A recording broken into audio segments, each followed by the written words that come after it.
টানা ছুটিতে যাচ্ছে ব্যাংক। ঈদের আগে শেষ কার্যদিবসে টাকা তোলার হিড়িক, লেনদেন বেড়েছে 25%।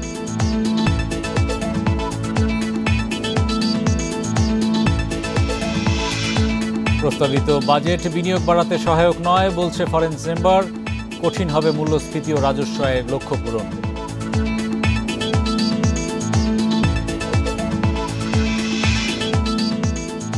পল্লী বিদ্যুৎ নিয়ে বিশ্ব ব্যাংকের এজেন্ডা বাস্তবায়নে এগোচ্ছে সরকার। অভিযোগ ক্যাবের বাণিজ্যিক খাতে রূপান্তরের প্রতিবাদ। এই ঈদে জামা জুতো অ্যাক্সেসরিজের ডিসকাউন্ট। আমন্ত্রণ অর্থনীতি সারাদিনে আপনাদের সাথে আছি হরি সাহা। শুনছিলেন শিরোনাম, এবার জানাবো বিস্তারিত। বৃহস্পতিবার থেকে টানা 10 দিনের ছুটিতে যাচ্ছে ব্যাংক, আর্থিক প্রতিষ্ঠান সহ সরকারি অফিস। অর্থনীতিতে এর নেতিবাচক প্রভাব পড়ার শঙ্কা থাকলেও অর্থ উপদেষ্টা জানিয়েছেন দীর্ঘ বন্ধের কারণে অর্থনীতি স্থবির হবে না। বুধবার সচিবালয়ে সাংবাদিকদের কথা জানান তিনি। এদিকে ঈদের আগে টাকা তুলতে গ্রাহকের ভিড় বেড়েছে ব্যাংকের শাখাগুলোতে। ঈদুল আজহা উপলক্ষে টানা ছুটিতে যাচ্ছে ব্যাংক সহ আর্থিক প্রতিষ্ঠানগুলো। ছুটি শুরুর আগে শেষ কর্মদিবসে ব্যাংকগুলোর শাখা থেকে নগদ টাকা তোলা ও অন্যান্য ব্যাংকিং লেনদেনের চাপ বেড়েছে। কুরবানির পশু বেচা কেনা চলে ঈদের দিন পর্যন্ত, তাই টাকার প্রয়োজনে ব্যাংকে ভিড় করছেন গ্রাহকরা। এমনকি ব্যাংকগুলোর বুথে গ্রাহকদের উপস্থিতি চোখে পড়ার মতো। টাকা তোলার জন্য আসছি আপাতত। তো 2টা ব্যাংকে গেছিলাম, ওইদিকে টাকা নাই, তো এখানে আসছি আপাতত। এটা লোকাল ব্রাঞ্চ তো। অনেক গ্রাহকের অভিযোগ, টাকা তুলতে যে স্বাভাবিকের চেয়ে অনেক বেশি সময় অপেক্ষা করতে হয়েছে তাদের। টাকাটা অনেক প্রয়োজন, যেহেতু বন্ধ পড়ে গেছে 10 দিন। সবারই টাকা পয়সা, মার্কেট আছে, অনেক সংসারের খরচ আছে, সবারই টাকা প্রয়োজন। তবে ব্যাংক কর্মকর্তারা বলছেন গ্রাহকদের বাড়তি চাপ সামাল দিতে আগে থেকেই সেবার পরিসর বাড়িয়েছেন তারা। কলমানি হারও স্বাভাবিক বলছে বাংলাদেশ ব্যাংক। এটিএমের উপর তো আমাদের নির্ভরশীলতা অনেক বেশি।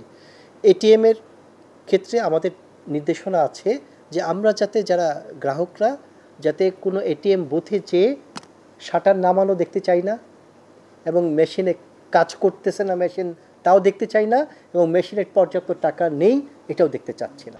টানা ছুটিতে লেনদেনে অসুবিধা হতে পারে এমন শঙ্কাও দেখা গেছে। তবে এতে অর্থনীতিতে কোনো প্রভাব পড়বে না বলে জানিয়েছেন অর্থ উপদেষ্টা। হলিডে হিসেবে অন্যান্য আরও বেশি হলিডে থাকে। ক্রিসমাসের সময় ওদের 20-25 দিন হলিডে থাকে। নেপালে আপনার দুর্গাপুজোর সময় 1 মাস হলিডে থাকে। দেশ চলে না, অতএব চলবে।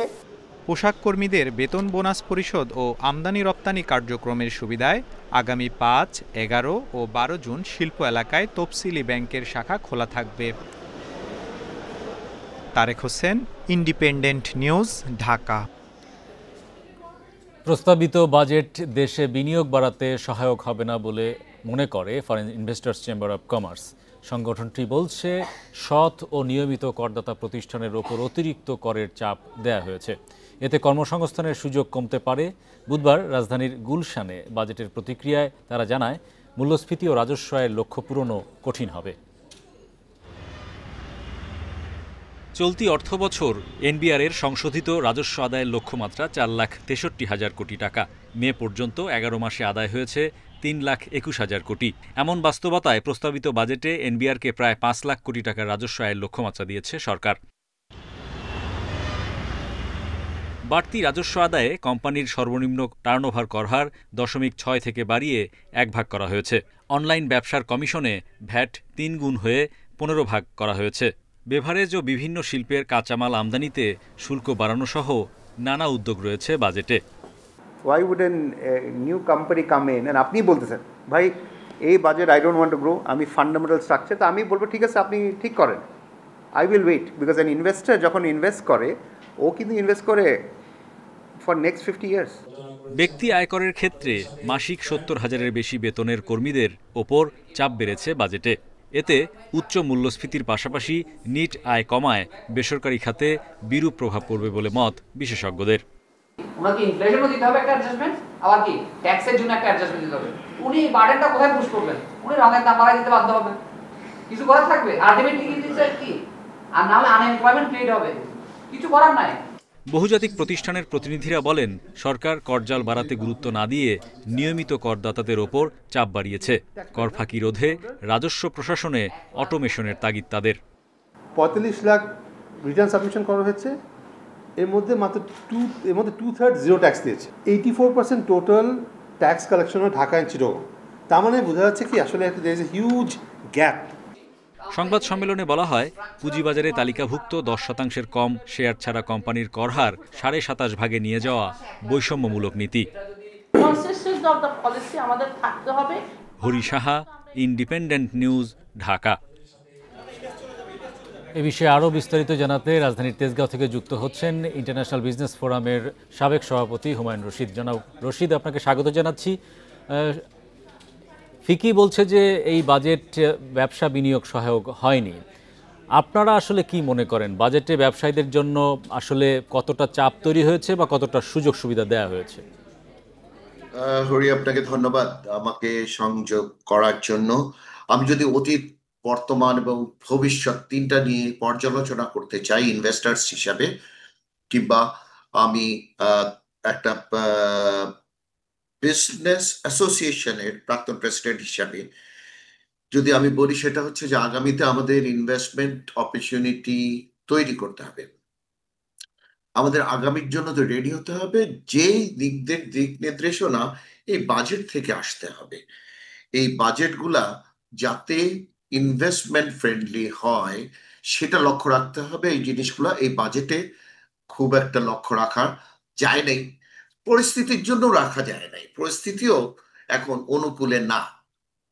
তাহলে পরিস্থিতিটা কি? পরিস্থিতিটা ইনভেস্টমেন্ট ফ্রেন্ডলি না। এখন এই যে একই পদ্ধতি, একই সিস্টেম বিগত কালগুলোতে হয়েছে, বর্তমানে হচ্ছে, এবং তাহলে ভবিষ্যতে কি হবে? ভবিষ্যতের প্রশ্ন হচ্ছে যে আমাদের দেশের জনগণের জন্য কর্মসংস্থান তৈরি করতে হবে। আমাদের ভবিষ্যৎ প্রজন্ম যাতে দেশের বাইরে কর্মজীবী হয়ে তারা তাদের একটা জব সিকিউরিটি এনশিওর্ড হয়। আমাদের দেশে বিগ টাইম চ্যালেঞ্জ হচ্ছে এনার্জি সিকিউরিটি। আমাদের বিগ টাইম চ্যালেঞ্জ হচ্ছে ইনফ্রাস্ট্রাকচারাল সাপোর্ট। আমাদের বিগ টাইম চ্যালেঞ্জ হচ্ছে আমাদের যে প্রসেস, আমাদের যে সরকারি আমলাতান্ত্রিক জটিলতা। এটা প্রত্যেকটা জিনিস আমাদেরকে অ্যাড্রেস করা দরকার ছিল, এই বাজেট থেকেই শুরু করা দরকার ছিল। এই সরকার তো কোনো গণতান্ত্রিক সরকার না, এই সরকার হচ্ছে একটা ইন্ডিপেন্ডেন্ট সরকার বলা যেতে পারে, কিংবা একটা অন্তর্বর্তীকালীন সরকার বলা যেতে পারে, যাদের কোনো কমিটমেন্ট হচ্ছে পুরোপুরি দেশের জনগণের জন্য। এই দেশের জনগণের জন্য যদি হয় তাহলে এটা মোর এনভায়রনমেন্ট ফ্রেন্ডলি আমরা আশা করেছিলাম, এখনো তাই করি। আপনি যদি দেখেন, আমি আপনাকে একটা নাম্বারস বলি, জনপ্রশাসন ক্ষেত্রে 23.5% আপনার সরকারি খরচ, সরকার চালাবার জন্য খরচ হচ্ছে। সরকারের জনপ্রশাসনকে চালাতে হচ্ছে 23.5% খরচ হচ্ছে বাজেটের। ইনএফিশিয়েন্ট সরকার, ইনএফিশিয়েন্ট অ্যাডমিনিস্ট্রেশনস। এই টাকার কিছুটা টাকা আপনি এসএমই খাতে আপনি দেন, দেশে কর্মসংস্থান হবে। এই কিছু টাকা আপনি ইনফ্রাস্ট্রাকচার কাজে ব্যবহার করেন, ইনফ্রাস্ট্রাকচারের কাজে ব্যবহার করলে আপনার ইকোনমি রোল আউট হবে। আপনারা অর্থনীতিবিদ, আপনারা অনেক বেশি বোঝেন। আমরা যারা বিজনেস কমিউনিটির লোক, আমরা বুঝি যে কি এনভায়রনমেন্ট হলে আমরা বেশি ইনভেস্ট করতে পারবো, আরো বেশি কর্মসংস্থান হবে, এক্সচেকারে অনেক বেশি টাকা জমা হবে। আপনার লেখাপড়ার দিকটা কেন আমরা প্রায়োরিটাইজ করলাম না, যেটা হচ্ছে need based education. Need based এডুকেশনটা কিন্তু দরকার ছিল খুব বেশি। আমাদের স্কিল ডেভেলপমেন্টের ব্যাপারটা প্রায়োরিটাইজ হওয়া দরকার ছিল। এই জায়গাগুলো কিন্তু আমরা ওইভাবে আরেকটা বিষয় ধরেন, আমাদের তো রাজস্ব বাড়ানোর একটা বড় ধরনের চাহিদা রয়েছে। ঋণ নির্ভর বাজেট প্রতিবারই জিডিপির 5% কাছাকাছি কিন্তু ঘাটতি থাকছে। এবার যদিও 4%-এর নিচে নামানো হয়েছে সেই ঘাটতি, সেখানে কারণ হচ্ছে বাজেটের আকার খুব বেশি বাড়তে দেওয়া হয়নি, 7,000 কোটি টাকা কমানো হয়েছে। কিন্তু রাজস্ব আয়ের যে প্রবৃদ্ধি, সেই জায়গায় জোর দিতে এই যে করজাল বাড়ানোর কোনো রূপরেখা পেয়েছেন এই বাজেটে? আপনার 1% কমেছে। 1% মানে মূলত 7,000 কোটি টাকা, যেটা আমরা বলি যে 7,090,000 কোটি টাকার একটা বাজেট ছিল, ওখান থেকে 7,000 কোটি টাকা কমানো হয়েছে। কিন্তু এই যে আপনার অবস্থানটা, আপনার এই এই এই রেভিনিউ কালেকশনের যে প্রসেসটা আছে, এই প্রসেসটা কিন্তু ভেরি চ্যালেঞ্জিং। যারা ট্যাক্স দেয় তাদেরকে আরো বেশি ট্যাক্স দেওয়ার চাপ আসবে, এখান থেকে বেরিয়ে আসতে হবে। আজকে এই জায়গা থেকে বেরিয়ে আসতে হলে অটোমেশনের কোনো বিকল্প নাই। আমাদেরকে লক্ষ্য রাখতে হবে যে ইনোভেশন সেক্টরটাকে যদি আমরা অ্যাড্রেস করতে পারতাম, যে ইনোভেশনসটা হচ্ছে আগামীর ইনোভেশনস।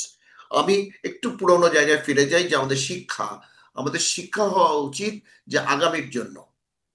আমরা কিন্তু সেটাকে অ্যাড্রেস করতে পারি নাই। আমাদের এআই আসতেছে, এই জায়গাটাকে আমাদেরকে অ্যাড্রেস করতে হবে। আমাদেরকে শিক্ষা, যে লোকটা আজকে বাংলাদেশ থেকে প্রবাসে যে চাকরি করতে পারে, এই স্কিল ডেভেলপমেন্টকে আমরা আরো বেশি ফোকাস করা উচিত ছিল, সে জায়গাটা হয় না। আগামী বছরের শেষ দিকেই কিন্তু বাংলাদেশ এলডিসি থেকে উত্তরণ ঘটছে, স্বল্পোন্নত দেশ থেকে উন্নয়নশীল দেশের কাতারে যুক্ত হচ্ছে। তো সেদিক থেকে এলডিসি উত্তর বাংলাদেশে শিল্প বাণিজ্যে, রপ্তানিতে বিভিন্ন ধরনের সুযোগ যেমন আছে, চ্যালেঞ্জও রয়েছে। সেই চ্যালেঞ্জ মোকাবেলায় দিক নির্দেশনা পেয়েছেন বাজেটে? আমার কাছে মনে হয় না।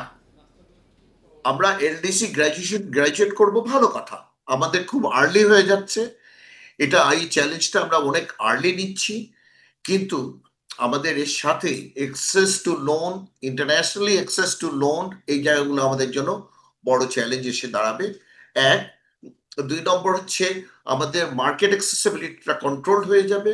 এটাও কিন্তু আমরা ওটার জন্য যে কি প্রিকশন নিব, আমাদের কি ব্যবস্থা নিতে হবে, কি নেওয়া উচিত, এই জায়গাগুলা প্রাইভেট সেক্টর এবং পলিসি মেকারদের মাঝখানে ডায়ালগ হওয়া উচিত ছিল। এই ডায়ালগটা যদি হতো, তাহলে কিন্তু এই যে আগামী বছর 2026-এ আমরা গ্রাজুয়েট করলে আমাদের কি কি চ্যালেঞ্জ আর অ্যাড্রেস করার জন্য, এই চ্যালেঞ্জগুলো অ্যাড্রেস করার জন্য আমাদের কি কি করণীয়, এই জায়গাটা অনেক বেশি ফোকাসড হওয়া উচিত ছিল, যেটার দিক নির্দেশনা এই বাজেটেও আসা উচিত ছিল। ধন্যবাদ জনাব রশিদ আমাদের সঙ্গে যুক্ত হওয়ার জন্য। প্রসাধনী আমদানিতে শুল্ক বাড়ানোর প্রস্তাব বহাল থাকলে অর্থ পাচারের সুযোগ বাড়বে বলে দাবি করছেন আমদানিকারকরা। বুধবার রাজধানীর মৌলভীবাজারে এক সংবাদ সম্মেলনে একথা বলেন কসমেটিক্স অ্যান্ড টয়লেট্রিজ ইম্পোর্টার্স অ্যাসোসিয়েশনের নেতারা। এ সময় তারা জানান, প্রস্তাবিত বাজেটে আমদানিকৃত প্রসাধনীর উপর বর্তমানের চেয়ে প্রায় দ্বিগুণ শুল্ক আরোপ করা হয়েছে, যা বৈষম্যমূলক। সংগঠনের সভাপতি বলেন, দেশে বিক্রি হওয়া প্রসাধনীর বেশিরভাগই আমদানি করতে হয়। শুল্ক বাড়লে এসব পণ্যের দাম বাড়বে, স্বল্প আয়ের মানুষ প্রসাধনী কিনতে পারবে না, একই সঙ্গে বিক্রিও কমে যাবে।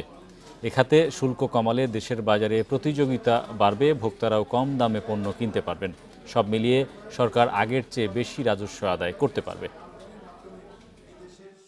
যখন ভ্যালু বৃদ্ধি করা হয়েছে, এই মানি লন্ডারিং কিন্তু এত বেশি বৃদ্ধি পাবে। যদি আমদানি হয়ও, কিছু কিছু আমদানি হলেও এই মানি লন্ডারিংটা কিন্তু বৃদ্ধি পাবে। এটি একটা ইম্পর্টেন্ট পয়েন্ট।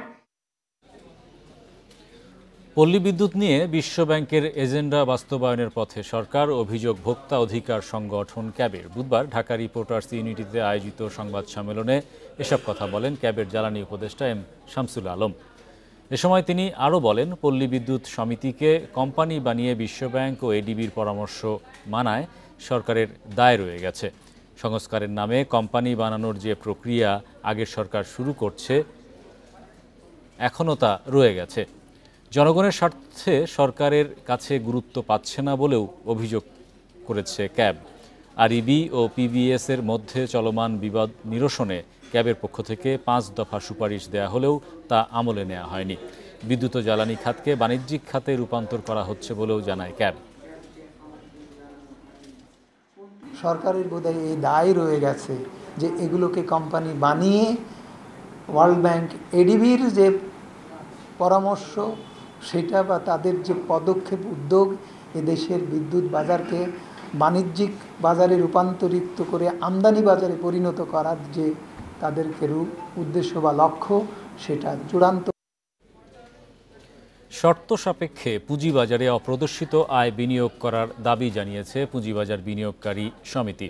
পুঁজিবাজারে বিনিয়োগকারীদের আস্থা ফেরাতে দ্রুত বিএসইসি চেয়ারম্যান রাশেদ মাকসুদের পদত্যাগের দাবিও করেছে সংগঠনের নেতারা। রাজধানীর পল্টনে ক্যাপিটাল মার্কেট জার্নালিস্ট ফোরামে এক সংবাদ সম্মেলনে বিনিয়োগকারীরা ক্যাপিটাল গেইন ট্যাক্স মওকুফেরও দাবি জানান। বলেন, এবারের বাজেট পুঁজিবাজার বান্ধব হয়নি। পুঁজিবাজারে ক্ষতিগ্রস্ত বিনিয়োগকারীদের জন্য বিশেষ প্রণোদনা চান তারা, যার মাধ্যমে ক্ষতিগ্রস্ত বিনিয়োগকারীরা তাদের হারানো অর্থ ফিরে পেতে পারে। বাজারকে শক্তিশালী করতে ও আস্থা ফেরাতে তারল্য সহায়তা দেওয়ার আহ্বান জানায় ক্ষুদ্র বিনিয়োগকারীরা। এইবার তাকে 25% ট্যাক্স আরোপ করা হোক এবং নির্দ্বিধায় সে যেন ওই টাকাটা এই পুঁজিবাজারে বিনিয়োগ করতে পারে এবং সেই টাকাটা একটা নির্দিষ্ট কন্ডিশনে দিতে পারে যে 3 বছর টাকাটা রাখবে এবং এখানে সে এই ক্যাপিটাল উঠাইতে পারবে না, শুধু প্রফিটটা সে টেক করতে পারবে। মে মাসে রপ্তানি আয় বেড়েছে। এ সময় 473 কোটি 78 লাখ ডলারের পণ্য রপ্তানি হয়েছে, যা আগের বছরের একই সময়ের চেয়ে 11.45% বেশি। গেল অর্থ বছরের মে মাসে এই রপ্তানি আয় ছিল 200 কোটি ডলার। মঙ্গলবার রপ্তানি উন্নয়ন ব্যুরো ইপিবির পরিসংখ্যানে এসব তথ্য জানা গেছে। চলতি অর্থ বছরের 11 মাসে মোট 4,495 কোটি ডলারের পণ্য রপ্তানি হয়েছে, প্রবৃদ্ধি হয় 10% বেশি। ইপিবির তথ্য মতে এবছর মে মাসে তৈরি পোশাক, চামড়া ও চামড়াজাত পণ্য, হোম টেক্সটাইল, পাট ও পাটজাত পণ্য রপ্তানি বেড়েছে। এছাড়া হিমায়িত খাদ্য, প্লাস্টিক পণ্য ও প্রকৌশল পণ্যের রপ্তানিও বেড়েছে, তবে কমেছে কৃষি প্রক্রিয়াজাত পণ্যের রপ্তানি। অর্থনীতিবিদরা বলছেন, প্রস্তাবিত বাজেটে কৃষিতে বরাদ্দ বাড়িয়ে বিদ্যমান শুল্ক হ্রাসের প্রস্তাব করা হয়েছে। এটি বাস্তবায়ন হলে কৃষি রপ্তানিও বাড়বে।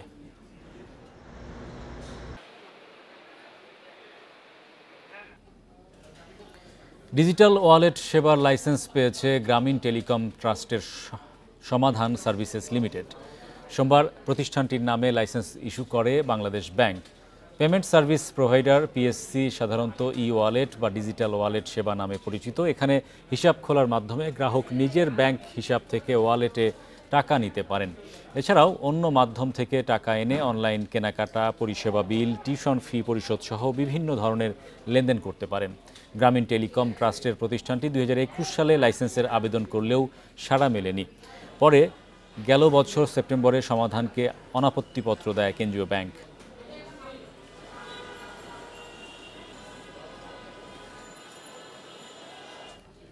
গরু মহিষের পাশাপাশি চট্টগ্রামের কর্ণফুলীর মইজ্জার টেক কোরবানির পশুর হাটে এবারের চমক মরুভূমির জাহাজ খ্যাত উট। উটগুলো দেখতে ভিড় করছেন কৌতূহলী মানুষ। প্রতিটি উটের দাম হাঁকা হচ্ছে 35 লাখ টাকা। বিক্রি না হলে উট 3টি জবাই করে আশেপাশের মানুষকে খাওয়াবেন বলে ঘোষণা দিয়েছেন হাটের ইজারাদার।